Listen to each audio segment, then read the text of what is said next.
I've been in this place for 30 years. Think about that for a minute. I've been an 8x10 cell for almost 30 years. But I use what I call delve into my subconscious. I lay down at night and then I just think about what I'm gonna do and what type of art I'm gonna do.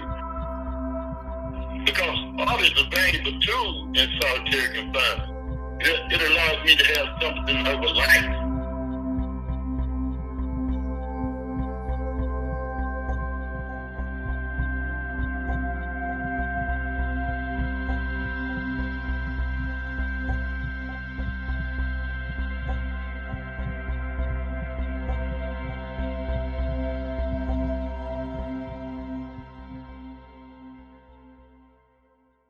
Everyone for joining us tonight. We have a really dynamic program for you. We have Ray Dansby, who's currently on death row, and he will be interviewed. All right, at this point, I will turn it over to our hosts, Frank and Dr. McKirkland. Mind management is a way to control one's mind. To do this, we need to be cautious about our thinking process and also need a high level of understanding and meditation as well. Understanding is wisdom. 80% of people are knowledgeable. Now check this out, while 20% are wise. You feel me? 80% are knowledgeable. We hold knowledge, but do we understand what that knowledge is producing?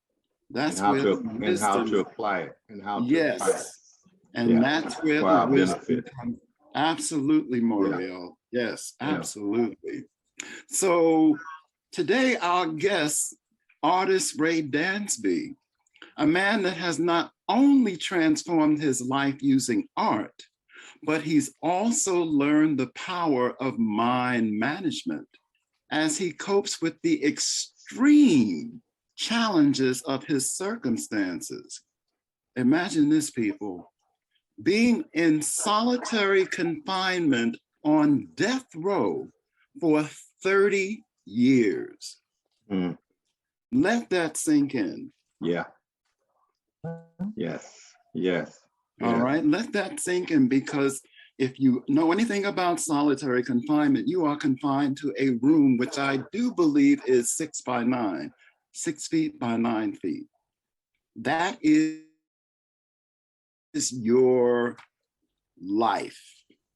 So you have to deal with the mind needing to expand and do things outside of the confinement. And the challenges is really to manage that so that you don't lose your mind. Sure. Yep. Sure. And Moriel, I know you had another thing you wanted to say about mind management as far as how things are in our society today. Well, I think it's, first of all, I want to thank you and Wanda for giving me an opportunity to be a part of this program tonight. I think the discussion around mind management is essential for the times we're living in. I mean, we certainly are facing circumstances that are beyond our control to a certain degree. And the tendency is for many of us, is to live from the outside in. And what I mean by that is that we allow our external circumstances to dictate our thoughts, our moods, our feelings. And so we're constantly feeling a sense of powerlessness. The alternative, which mind management allows us to do, is to live from the inside out. One of the things we learned from our elders a long time ago is that we may not always be able to control our circumstances, but we certainly can control how we respond to them. And in order to be able to control how we respond to our circumstances, then we have to be in control of ourselves. And that starts with being in control of our thoughts. Because as a woman thinketh, so she is. So I think, this discussion, even though is on a Zoom with, maybe 20 or 30 people, but it's very timely. It's a discussion that needs to be played out, throughout the country, throughout the world. Because if we're not in control of our mind in this moment in time we're in, then we're going to find ourselves facing depression and other debilitating thoughts and feelings, trying to respond to this environment that COVID has produced for us. And so that's why I'm so glad to be a part of this discussion tonight. And I hope it doesn't end here, but I hope it's a good catalyst for us to continue to broaden this discussion. Yes, yes, yes, absolutely. Because if we don't, then I don't know what the future may hold. And like you said, we have to learn to honor our power. Yes. We really need to respect that we are powerful beings. And the tools that are part of that power are your thoughts and feelings. And like Dr. McClurkin said, if it doesn't come from within, it's going to come from somewhere external. That's true. Is that source worthy of directing your power? Yes. Think about there's it. There's a lot of attempts now with social media, the news, and all the things that the ability of society to put out messaging constantly to shape how we think.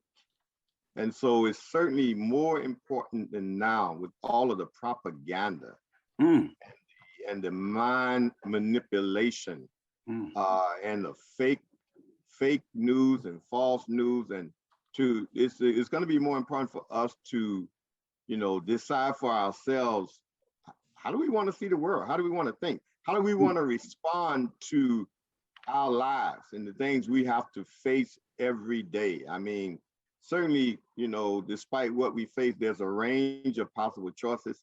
So how do we want to think in the midst of everything? And if I agree with you, if we don't, gain better mastery of our own thoughts and management of our own thoughts and mind, then we certainly will be much more of a victim to the onslaught of weaponry, information weaponry that's aimed at controlling how we think. All right. All right. Does anybody have anything they would like to contribute? I did want to add something, if I could. Yeah, my name is Chris George. Yes, and what you're saying is so essential for kids in elementary, middle, and high school to hear, because that's where the social media is getting to their minds through social media and bullying and this really unfortunate way that kids interact as they're growing up. And so if we could teach them early on, it would be certainly helpful. And so, as you said, if this is not the beginning, and it should not be the end, it would be great to bring this to the schools. Yes, definitely. I mean, and that's where the challenge starts when we're young, learning to live based upon our own views and our own values, and just not let somebody else's view of us dictate how we feel about ourselves. I mean, it's still a challenge for people to understand the power of asserting the power of asserting your power over your own mind. I mean, it still hasn't really been fully embraced by us as a society. And I think that's why there's such an attempt to manipulate how we think, to make us buy what somebody else wants us to buy, or act in a way that somebody else wants us to act. And that's what Facebook was accused of, just gathering so much information on us until it can just push some impulses out to us and make us robots. So so again, we need to embrace an understanding of the power that comes from having power over our own minds. And that's really going to be the war of the next 20 years, because everybody is attempting those who are seeking to make lots of money has at their disposal all the tools to manipulate thinking. And so the real war is going to be our ability to resist those subtle and subliminal messaging and really manage our thoughts, manage our minds. So I think, yeah, and especially it will start when we're very young. We're going to have to empower young people to be able to do that. I agree with you. I think the major challenge, though, it is the extreme challenge, is that our minds are so cluttered with garbage, and the garbage comes from so much outside stimulation. And so we don't spend time in thinking or reflecting because we always, this garbage is swirling around in our minds, and you have to make a conscious effort to tune it out. You have to. Otherwise, you just continue to go along and be swept along. And that's why in social media, they always say, watch this, look at this, do this, watch this, because we are sheep and we follow. So until we take control, be still, listen, think, learn critical thinking processes, you're right, it's going to be really, really difficult. And I agree about teaching children, but who is teaching children? Some other people whose minds are way out there? No. No.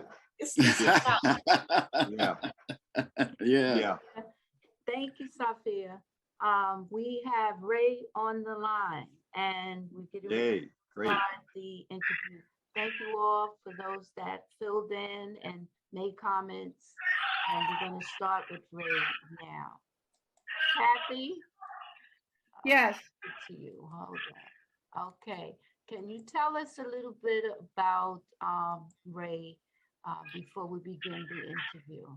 I am the project director of the Prison Story Project, and we met Ray and 11 other writers back in 2016, just before the mass executions on death row in Arkansas. And Ray has been my dear friend since that time, and a writer for the Prison Story Project, and most recently an artist, but mostly just a dear friend. So Ray, can you hear what's going on here? Yes, I can hear you clearly. All right, can you guys hear Ray? Yes. Yes. All right, so I'm turning it over to y'all. Okay, Ray, first of all, thanks so much for sharing this moment with us. We're so excited to be able to share this time with you, hear from you, and ask questions and talk with you. So on behalf of all of us who are on this Zoom, thank you so much. Thank you all for having me. We've had it, I've had a chance to look at some of your art, and I'm sure certainly others on this Zoom has also. And, as a art lover, I know that art is a powerful mental tool.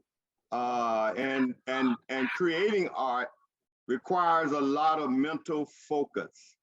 So where did you get the power? How did you get the power in the environment you are in the circumstances you are in, to focus your mind to create the powerful art that you've been able to create?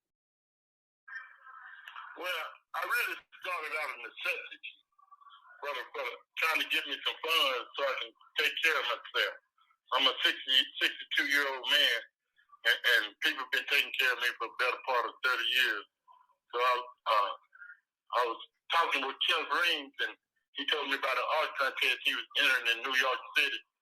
And when I entered into it, I didn't have no expectation of winning anything, but I won second place and $350. So I told Kenneth, I guess I'm an artist now. That was three-dimensional art. I had never painted in my life.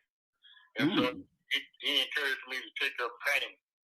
And when I took up painting, the first painting I did, I sold for $200. Wow.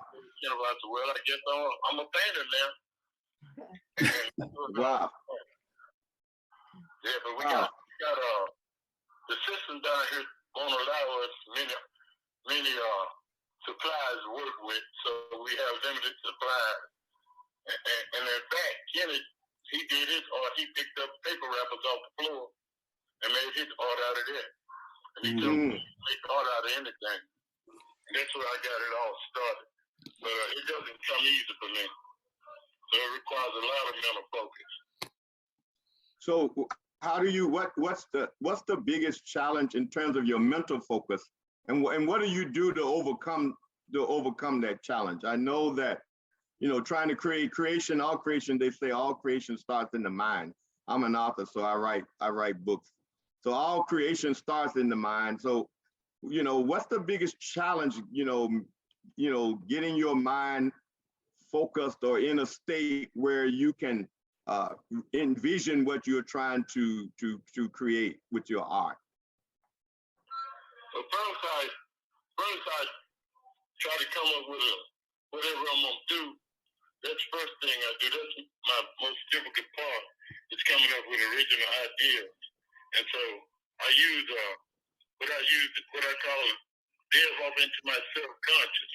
I lay down at night and then I just think about what I'm gonna do and what type of art I'm gonna do. Matter of fact, the last couple of pieces I did, I was laying in the bed, just meditating and trying to come up with ideas. And the first one I came up with, I think was a pretty good one, was one I call an hourglass. And I pictured myself in an hourglass, and I told I'm gonna do an hourglass paint. And when I done it, he saw it, he said that was pretty good. And so that's where I get all mine from. I have to sit down and meditate. I meditate 3 or 4 times a day because it's a lot of noise in this place. I got an MP4 player, and on there they got different types of meditative things you can use to have the sounds of a waterfall, the sound of an ocean, sounds of an open prairie, just some sounds like that. I meditate like that for 15, 20 minutes, and then I put a dot on the wall, and I focus on that dot about 15 or 20 minutes to calm my nerve, because it rattles your nerve on a daily basis. And so then I get all the supplies and I set them to the side, and then I go from there. I mean, that's powerful. That's really powerful. Thank you for sharing that with us. Thank you for sharing that with us. We're talking, you know, the context from which, you know, we're having this discussion with you is the whole idea of mind management, because we understand that in the circumstances you face, you know, every day, you know, as you said, we know there are certainly strong levels of distraction. And so we know that it takes a lot to focus in the midst of all the challenges you're dealing with. How does your art helps you in terms of your mental state? How does you know, painting helps your mental state in prison? Art in itself is a powerful, I guess the word I want to use is, you get catharsis from my art. And so that's the first thing that helped me. But I've understood that it's a 3-part thing. It's a mind, body, and spirit. So first I had to get my body right, then I had to get my mind right, then I had to get my spirit right. And all 3 of those work together. And that's what helped me the most, because they put us under a lot of stress through all different types. Like when we get sick or anything like that, we had to pay a $3 copay just to go see the doctor. Wow. And then it takes you 7 to 10 days before you go see the doctor. So they put a lot of stress on your mind. And then I'm up in an 8x10 cell, and I'm a big person. So when I try to walk, try to get my body right, and try to get my mind right, I get dizzy. So it only takes 2 or 3 steps. And so that's one of the things that I have to overcome because it does something to my mind. It makes me feel like an animal. So I have doing this. Yes, when I be pacing in my cell trying to get exercise in, it makes me feel like I'm a caged animal. So that messes with my mind. So I have a whole lot of trouble trying to do that. I force myself to do that so I can keep my body right. But in the end, it just does something to me, and I have trouble doing that. So I just sit back and put my headphones on, listen to music, and then zone out like that, and then start doing my art. But three-part thing with me is mind, body, and soul. Yes. Mm-hmm. That's significant. That's significant. When you produce your first artwork, you were sharing about that. I mean, what impact did that have on you in terms of how you conceptualize? How did you begin to think about what was possible moving forward, in terms of dealing with the stresses every day? How did that impact you, seeing that first piece of work get some work recognition? It did something to me. It encouraged me and it discouraged me because the way they got it set up down here, they set up everything, every type of obstacle possible to discourage us from doing art. There's a lot of art guys down here far better artists than me, but what they do is the system oppresses them so hard that they just give up. Because if we make a small infraction, they'll take our art card from us for a whole year. And a lot of these guys, like myself, we've been here like 20, 30 years. We don't borrow time as it is. So those guys give up. But I try to encourage them, and I try to encourage myself to not give up, to fight, push forward. No matter what they're trying to do to you, you have to overcome it. Mm-hmm. Yeah, makes sense. As I listen to you, I and certainly, and even on my own journey through life, I know that everybody who's faced what you face or who's facing what you face every day is not responding to it the way you've been able to respond to it. As you said, there's certainly people who get frustrated and overwhelmed and just simply succumb to the environment or to the circumstances. What allows you to be different, even though it's challenging, as you said, stressful, at times disheartening? What allows you to still be able to wake up every day and determine that you are not going to be destroyed by the circumstances, that you're going to stay spiritually and mentally alive and be a creator? What makes you different? What allows you to respond differently than some others have responded? Because art is a valuable tool in solitary confinement. It allows me to have something of a life. It occupies my time and frees my mind. Doing art for the sake of doing art is not enough. I need to sell my art. I need to buy supplies. I need to support myself because I don't want to be a starving artist, starving to death in the belly of the whale. Art allows me to find beauty in negative spaces, and that's what encourages me to keep going.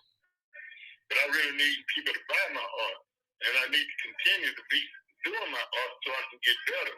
That's my main goal, to get better as an artist. But the people who we try to sell our art to, they try to devalue our art. And then the system, all this stuff combined is discouraging. Because like when I first started and I needed to buy some supplies, it took like $300 to buy the supplies. And I was getting only like $50 a month in.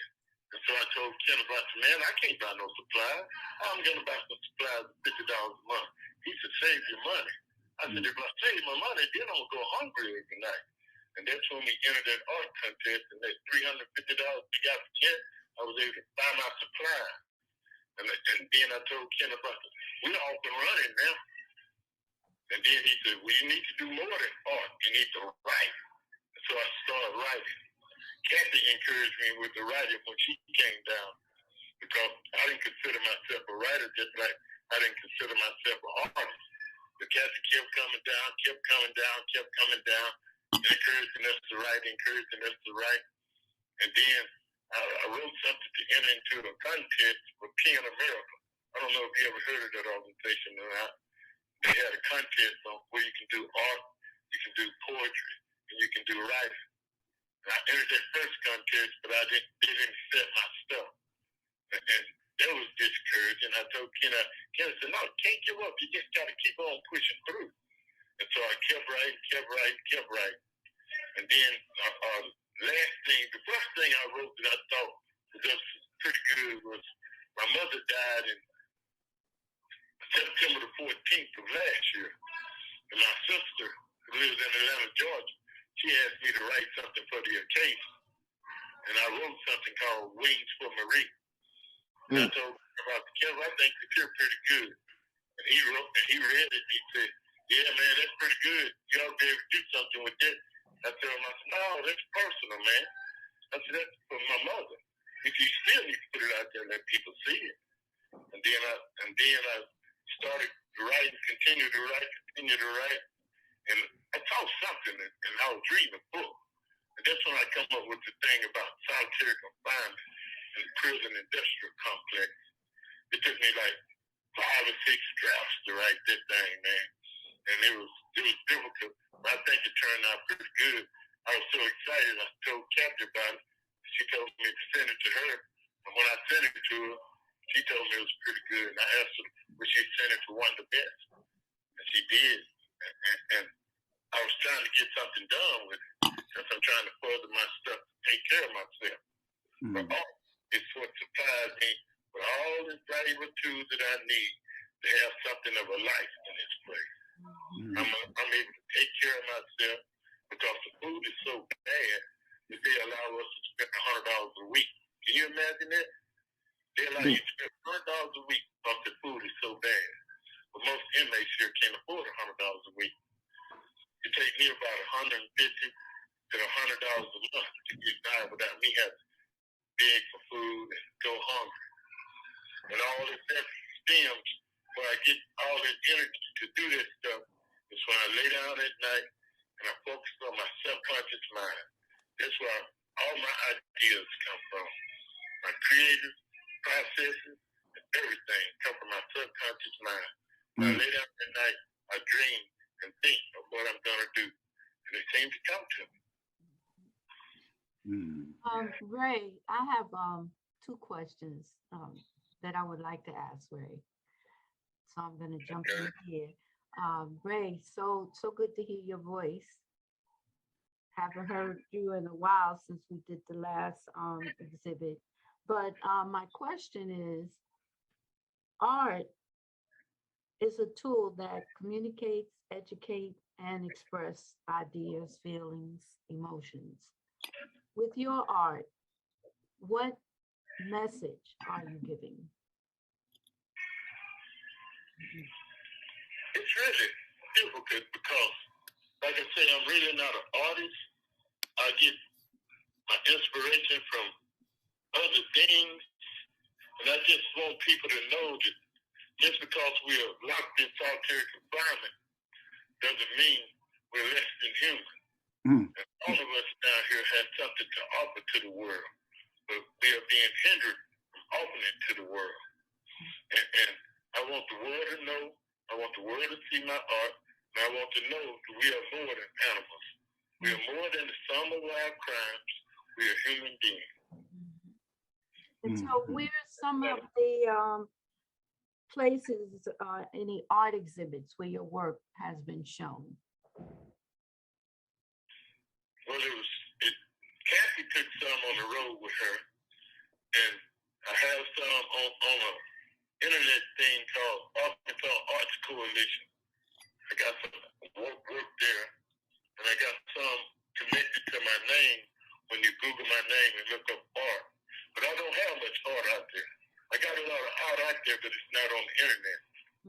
That's what I'm trying to do. Trying to find someone to set up me a Facebook page or a website or something so I can sell my art. So Ray, would you say that finding the creativity and expressing it in art not gave you a sense of purpose so that you wouldn't feel purposeless in your situation? Life. Yes.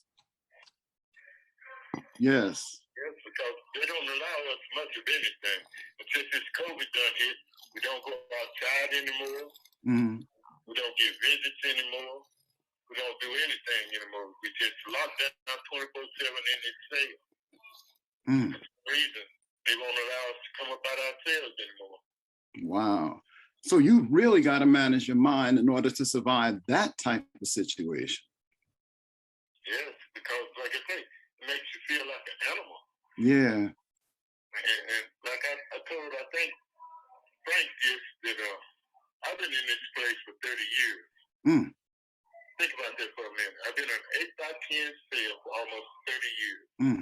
If you kept an animal locked up for that long, people from all over the world would be trying to get me up behind this out of solitary confinement. And I can't think on that too long because every time I do, it brings tears to my eyes. They have me contemplating suicide. So I can't dwell on that death for too long. Yeah. I have to just hope for the best. But something needs to be done. So you control your thoughts. Yes, yes. Ray, I've heard you mention people who've been supporters. Can you just speak to the value of having people who believe in you and provide support and assistance to you? Yeah, because to be honest with you, it all started when cancer first came down here. And I almost didn't go out there because it seemed like every person, every contact we had, it seemed like people was trying to take advantage of us. And so I almost didn't go out there. But at the last minute, I told myself, I say, sometimes opportunity comes and it knocks. You have to be willing to open the door. And so I got up, I went out there, and I think one of the first questions I asked Kathy was, I know what's in this here for you, what's in it for us. And then she explained what they was trying to do to get us out of this cell and have us do stuff to make us feel human. And so I started going out there, and that's where it all started. My whole mindset changed. And I said, wow, man, there's people out there that do actually care for me. And it's a church in Little Rock. It's a guy I've been communicating there for almost like 25 years. And he's been rock solid all the way with me. Every step of the way, he's been rock solid. And that makes me feel love. Because a lot of people feel unloved. They even feel like they are being abandoned by God. So some of them have absolutely given up. But I refuse to give up. I told them, I told the people next to me, I'm going to fight to the end. And I had my death sentence part of my case overturned. But the state appealed it. And then they had the hearing a couple months ago. But at the same time, they can't give me the death penalty right back again. And so I got that hanging over my head. Wow. So I'm almost in limbo right now. I'm not dead and I'm not alive, but I feel more alive every time I do my art. Yes. That's great. That's great. I wanted to ask you about the message in your art, and we're going to talk a little bit more about the letter you wrote about the whole prison experience. But in terms of your writing, you know, as a writer, writing is such a release for me. How much of a release is just being able to write about the things that are on your mind for you? It takes me away from this place. I put my headphones on and listen to music, and I'm writing. I'm not here anymore. They come to my door to bring me my medication, they had to beat on the door to get my attention because in my mind I'm not here anymore. I'm someplace else doing my right. Drinking me a cup of coffee, doing my right. How often do you write each day? I write pretty regular. I just jot down thoughts on my mind. Okay. And I just jot down thoughts on my mind and just got paper everywhere. Just write down thoughts. Just like I did on this piece. Then if I think I want to put something together, I have to sit down and try to put something together. And that's difficult. Like the piece I wrote about the industrial complex, man, that thing was difficult. Because like I say, I'm not a writer. But I tried to put it together what I thought I could deal with. I think I did 3, 4 or 5 drafts. I'm not even sure. I'm certain you did. Yeah. Well, you keep saying you say you're not an artist, but I saw your art, and your art certainly says you are. And you say you're not a writer, but I read the article you wrote. So I'm going to disagree with you. I'm going to say you are an artist and you are a writer. There's always room for us to continue to grow in our art, but I'm certainly one who's been impressed with what I've seen and what I've read of your work thus far. Is there something special you want to say to us? Especially those of us who are for the first time getting to know you and to understand what you're dealing with, and certainly open to seeing how we can help and be of support. Is there anything you would like to say to this team of people who were interested enough to get on this Zoom? Yes, I want everybody to know we are more than the sum of our crime. And we need love to be shown to us. We are human, and we need to be out of solitary confinement some way. And it's a group of young guys down here who's locked up, maybe 18, 19 years old, who definitely deserve a second chance. I was having a conversation with the guy the other day, and somehow I got on to rabbits. And this man, he was locked up when he was 18. And he's like 40, 41 years old now, but he's been locked up for a minute. And don't you know that guy didn't know that a rabbit didn't lay eggs? A rabbit lays eggs. And it was a guy told him, hold up, man. He said, hold up, I got to laugh for a few minutes before y'all carry on the conversation. And the guy who said this, he was 19 when he got locked up. And I told him, you don't have room to laugh, because he just found out that a pickle and a cucumber come from the same thing. And so those guys really need a second chance, because they good human beings. I think about half the people on death row are good human beings. They just caught up in the system and overzealous prosecutors giving them the death penalty because they could. Most of the time, this stuff is political. And so I just want everybody to know there's a lot of people down here that need second chance. 1 minute left. And a lot of people down here need help. So I'm going to have to hang up and call you back because they got 1 minute left. Sure, right, thank Ray. you. When you come back, we're going to talk about the essay. And while we're waiting, I'm going to show some of your art.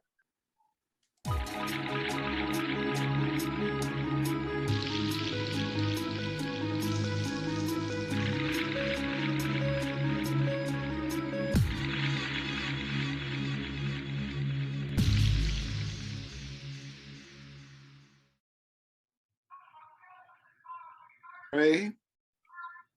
Yes. Okay. That essay that you wrote was very insightful and profound.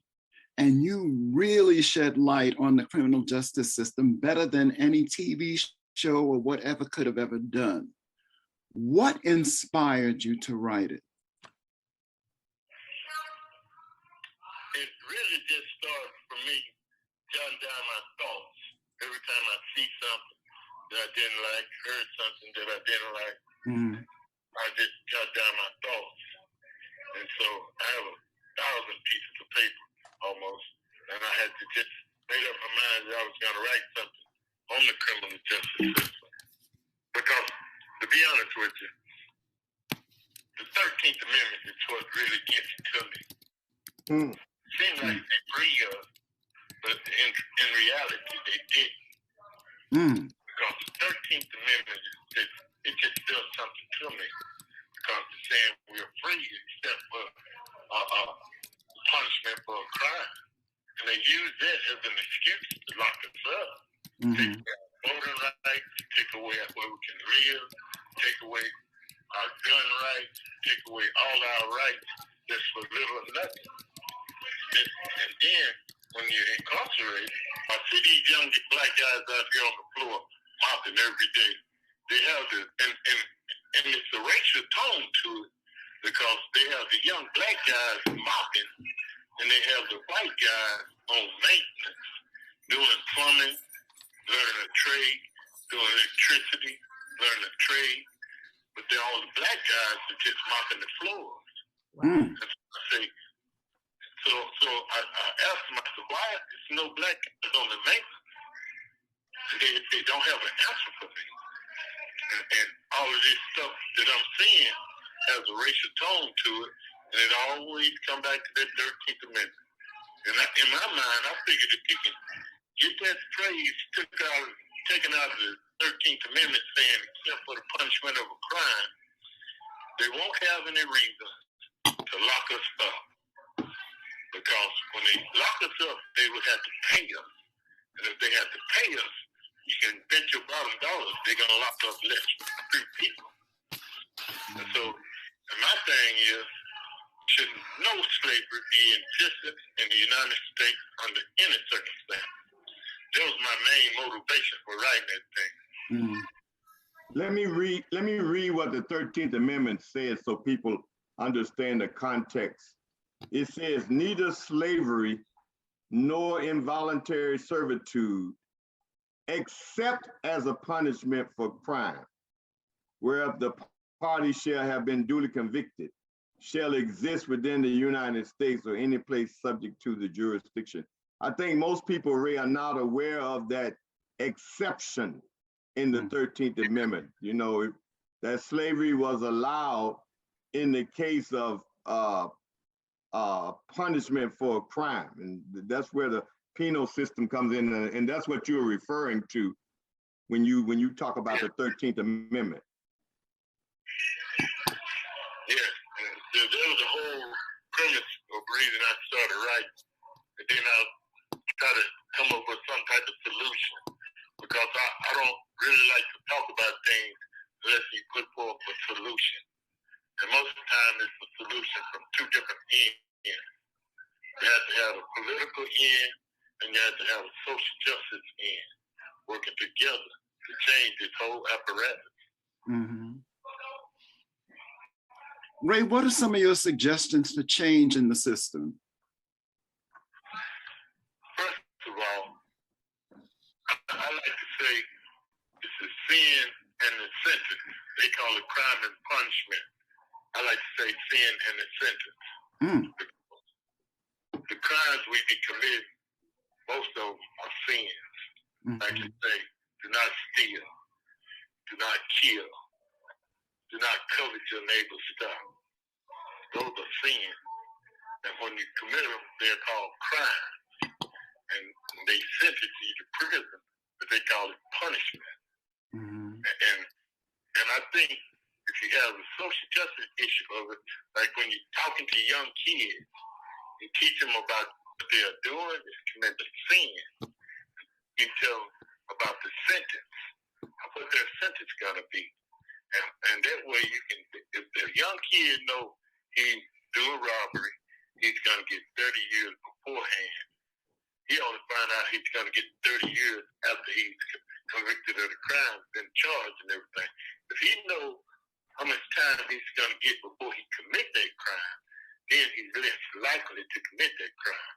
So whenever they get these young kids justice system, they teach them about the sentence. How their sentence gonna be. And that way you can, if the young kid know he's doing robbery, he's gonna get 30 years beforehand. He only find out he's gonna get 30 years after he's convicted of the crime, been charged and everything. If he knows how much time he's gonna get before he commit that crime, then he's less likely to commit that crime. So whenever they get these young kids that should be one of the biggest parts outside just regular education, to connect with those guys. Let them know you commit this crime, you're going to do a whole lot of time. They're going to take away this, they're going to take away that, and your whole life is going to be ruined. And on the political side of things, they have to go back and look at all the laws that are on books in each one of these jurisdictions and try to change some of those laws because some of them are outdated. Then we need to look to the European system of how they issue out time. Because I guarantee you, no one's going to be in solitary confinement for 30 years, no matter what he done. So we got to look to the European system of justice because they've been in existence long before we've been in existence. They got like a 500-year head start on us. And so they worked all this stuff out.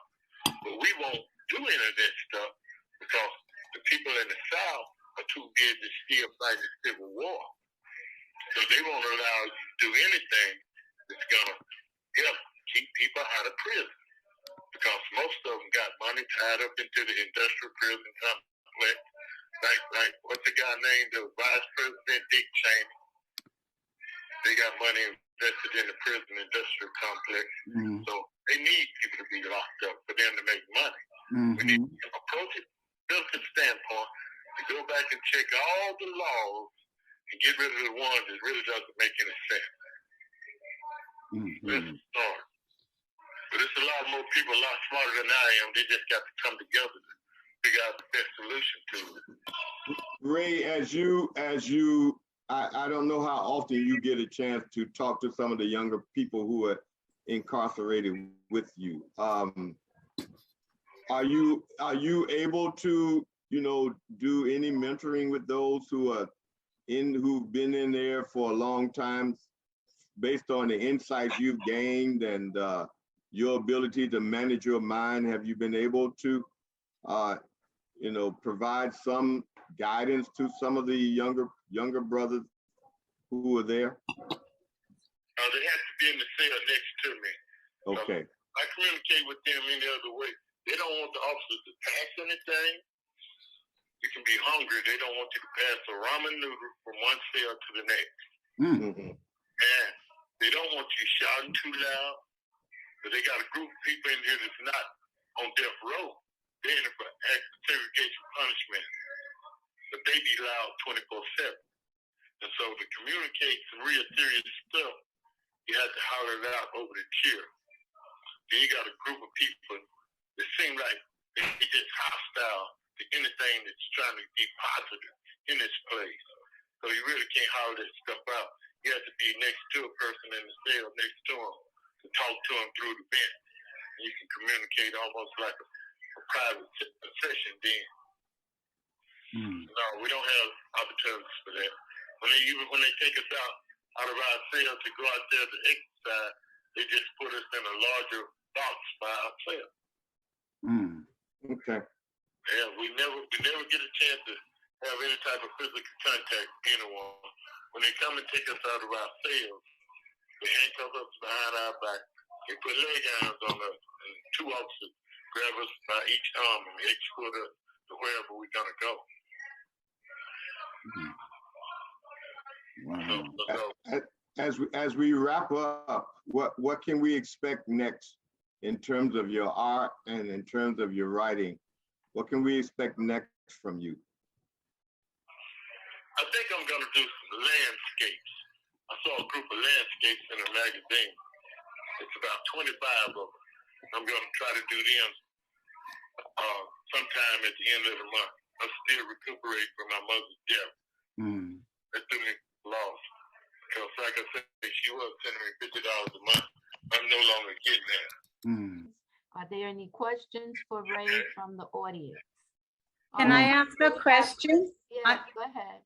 Thank you, Ray. First of all, I want to say I'm very sorry for the loss of your mom. I want you to know that there are people out here that do feel very deeply for your situation, care about your situation, and send love to you. I just want to say that first. A question I have is, how many of the inmates did the Prison Story Project interact with? Was it voluntary? Like you said, you had hesitated, you didn't know if you were going to get involved, then you did, and it happened to be one of the best things you've done. Yeah, yes, it was voluntary. She sent a notice to all of us, so we had an opportunity to read the notice, and I think it was like a booklet. We had to read what they was all about and made up our minds to go. It's one guy that I tried to get to go out there over and over again. This is 19-year-old guy, because he's a poet, he's an artist, he got stuff published, but he just didn't go out there. And I told him he missed a grand opportunity. And I was telling him about sometimes opportunity knocks. You had to open the door. And that's what I did. I had to stop saying no to things. And that was one of the best things that ever happened to my life. Okay. Ray, knowing what you know now from your experiences, what advice would you give a younger version of yourself? First of all, I have to be honest with myself. And I have to realize what true love is. I didn't know what love was. I thought I knew, but I didn't know. And that was my biggest thing. I thought love was one thing, come to find out it was another. I learned that from the people that I have met since I've been on death row. Like Captain McGregor and this preacher that visits me and in constant contact with me. They showed me what real love looked like. So I would have to, my young accepted, what I think love is, it's not. Okay. It's the main thing I would have told myself. Okay. Thank you. Thank you for sharing that, Ray. That's Ray, this has been a powerful moment. It's been, for me, it's been transformative. Just hearing you share, just the depth of your insights, and just to see how you are responding, to your circumstances, even though, certainly they are inhumane, as you have described them. It's clearly inhumane.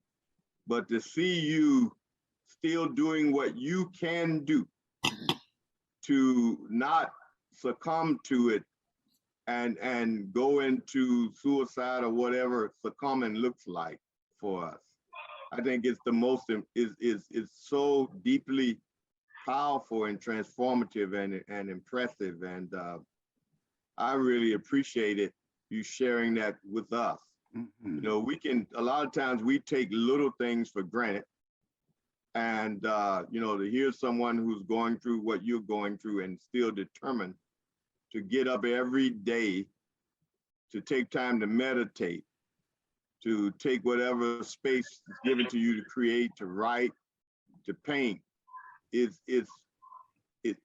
powerful. And, I'll certainly, whatever ways that I can be of support, I certainly lend myself to that, to be able to do that. And I think many others who've been on this Zoom and have heard you will do the same. So just for me, I want to say thank you so much. I'm deeply grateful for this chance to have this conversation with you. Thank you all for having me. Yeah, thank you. One thing I've gotten out of art, it's a unique way for me to connect with people now I wouldn't otherwise meet. So that's one of the things I'm getting out of art. But before I go, I wanna say this here before I go.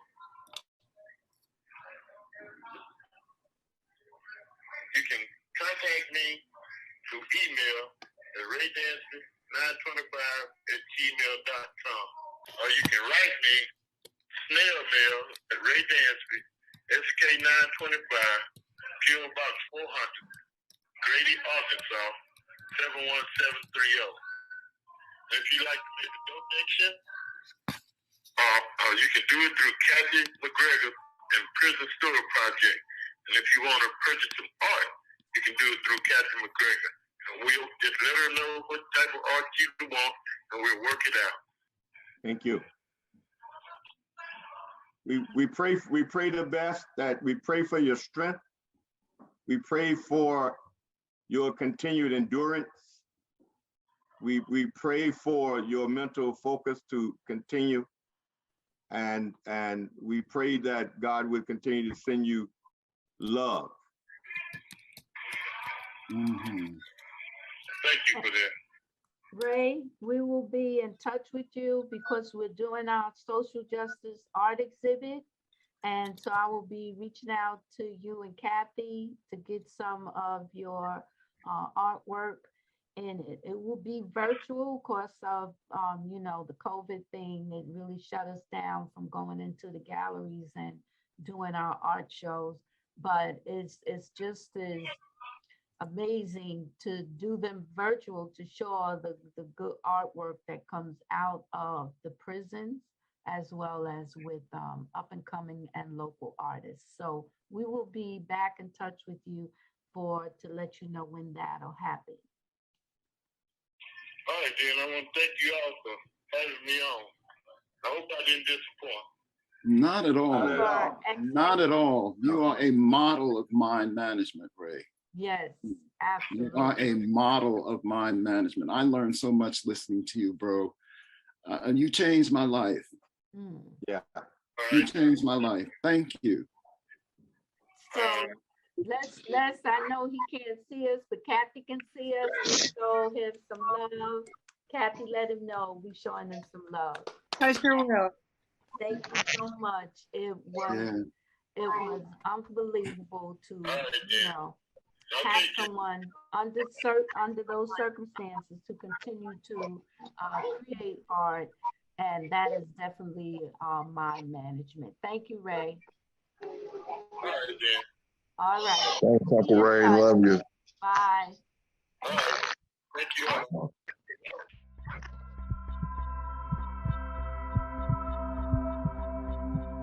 I'm not dead, I'm not alive, but I feel more alive every time I do my art.